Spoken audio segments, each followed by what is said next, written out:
Halo Sampurasun Tribuners, jumpa lagi dengan saya Sartika Harun dalam tajuk Carita Pakuan. Seperti biasa Tribuners, di program Carita Pakuan tentunya kami akan menyajikan sejumlah informasi terkini terkait Jabar 1. Di antaranya Gubernur Jawa Barat Deddy Mulyadi menyediakan hotline khusus bagi warga Jawa Barat yang berada di kawasan konflik Timur Tengah. Lantas seperti apa informasi selengkapnya berikut dalam tajuk Carita Pakuan. Tribuners, kabar gembira bagi Anda warga Depok dan juga Bekasi. Gubernur Jawa Barat Deddy Mulyadi menghapus syarat membawa BPKB saat hendak membayar pajak kendaraan bermotor. Kebijakan tersebut merupakan langkah penyederhanaan layanan pajak di wilayah aglomerasi penyangga ibu kota guna meningkatkan efisiensi birokrasi. Deddy menilai aturan sebelumnya yang mewajibkan membawa BPKB kerap memperlambat proses administrasi dan menyulitkan masyarakat. Di lain sisi, pihaknya mendorong warga Jabar untuk memanfaatkan aplikasi Samsat Digital Nasional atau Signal untuk pembayaran secara daring. Ia mengklaim adanya aplikasi tersebut mampu memangkas antrian panjang dan memperluas akses pelayanan tanpa harus datang ke kantor Samsat. Pihaknya juga turut mengapresiasi kedisiplinan warga Jabar yang taat pajak sehingga berdampak pada kenaikan pendapatan daerah. Deddy menegaskan nantinya dana pajak akan dikembalikan kepada masyarakat dalam bentuk pembangunan infrastruktur jalan.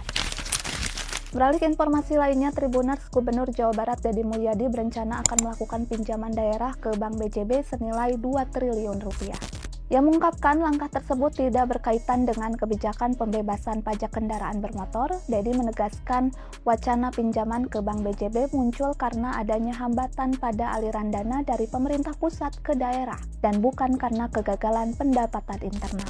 Opsi pinjaman muncul sebagai langkah antisipasi akibat tertundanya penyaluran dana dari pemerintah pusat ke daerah yang nilainya mencapai lebih dari 3 triliun.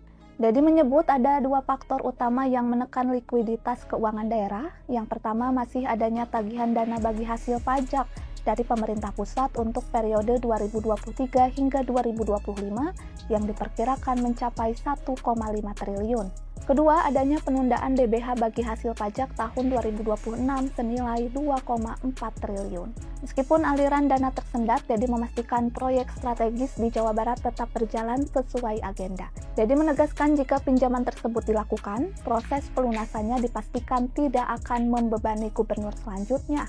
Pihaknya berkomitmen terkait masa pelunasan dibatasi maksimal hingga tahun 2030 sesuai masa kepemimpinannya.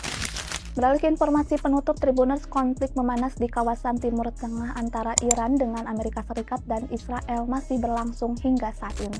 Sebelumnya, Amerika Serikat dan Israel melancarkan serangan ke sejumlah kota di Iran pada Sabtu 28 Februari 2026. Serangan tersebut menyebabkan pemimpin tertinggi Iran Ayatullah Ali Khamenei tewas. Menanggapi serangan tersebut, Iran lantas langsung membalas serangan ke Israel dan sejumlah pangkalan militer Amerika Serikat di beberapa negara Teluk seperti Bahrain, Kuwait, Qatar, Uni Emirat Arab, dan Arab Saudi. Melihat situasi yang semakin panas, pemerintah Provinsi Jawa Barat gerak cepat dengan menyediakan hotline khusus bagi warga Jabar yang berada di kawasan Timur Tengah. Gubernur Jabar Deddy Mulyadi mengungkapkan upaya tersebut sebagai langkah cepat memastikan keselamatan dan komunikasi dengan warga Jabar di luar negeri. Kepala Dinas Komunikasi dan Informatika Jabar Adi Komar mengatakan terdapat kanal aduan berupa hotline yang bisa diakses warga untuk melaporkan kondisi terkini maupun kebutuhan mendesak. Adi menegaskan laporan yang masuk nantinya akan dikoordinasikan dengan instansi terkait termasuk apabila diperlukan hingga ke pemerintah pusat. Terkait jumlah warga Jabar yang berada di Timur Tengah, Adi menyebut masih terus diperbaharui mengingat sebarannya berada di berbagai kota dan negara. Adi mencatat warga Jabar dengan latar belakang beragam mulai dari pekerja migran hingga mahasiswa tersebar di Iran, Kuwait, Yaman, serta negara sekitar. Tribuners, informasi tadi sekaligus menutup kebersamaan kita di tajuk Carita Pakuan hari ini. Terus saksikan Carita Pakuan di kanal YouTube Tribun Jabar. Saya Sartika Harun dan seluruh kerabat kerja yang bertugas pamit undur diri. Terima kasih atas atensi Anda. Sampai jumpa.